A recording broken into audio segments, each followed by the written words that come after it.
Good group.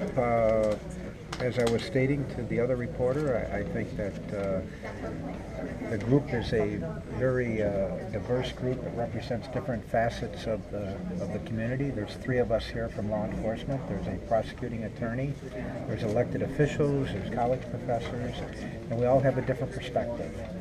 But we all want the same thing. We all have the same goal in mind, and that's to minimize situations where officers do things that they shouldn't be doing. Now, what's the next step? I mean, this doesn't solve the problem. Oh no, this isn't going to solve the problem, but it's going to help mold policy statements, and it's going to help form a basis for training that will be used throughout the state. And our goal and our job here is to make sure that we come up with something that is consistent with what is considered best practices in this country with law enforcement in the community, that we don't conflict with any of the existing laws or any Supreme Court decisions, and make those available to law enforcement agencies and encourage them. And at some point there's going to be mandates in training. That's coming down the road, because unfortunately there are some departments that don't do a very good job training their officers right now, and that's important. That's really what it comes down to, is training. Chief, what concerns do you have about rank and file opposition to the standards as word gets out, and anything you might have to deal with from the board's perspective on that? I think what you have seen thus far from this committee, most departments already have that in place. There's nothing earth-shattering here. We haven't reinvented the wheel. We're using a lot of model policies that have been made available to us, and we're coming up with language that fits our own comfort level. Everyone's got a different comfort level, as you heard from the comments today. I think the rank and file might get a little bit upset with some of the training requirements that are coming down the road, but they shouldn't. They shouldn't, because training is important, and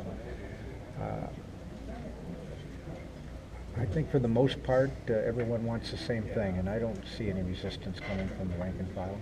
What about the issue of body cameras, and how far down the road is that for this group? Well, I've been around long enough to remember when dash cam videos were brand new, and we were having this same discussion. And right now dash cam videos are pretty much the norm. And 5 years from now, we're going to be saying the same thing about body cams. Most departments are moving that way, as they should, because technology is the future of law enforcement. And if you try to fight it as a chief of police, you're making a grave mistake, because it helps us with DNA, APHIS, and everything that's available out there, even drones for searching for missing persons. That's our future. We need to embrace that technology. So body cams are new, and people don't like new things, and they want to know how it's going to work. And we're moving forward cautiously.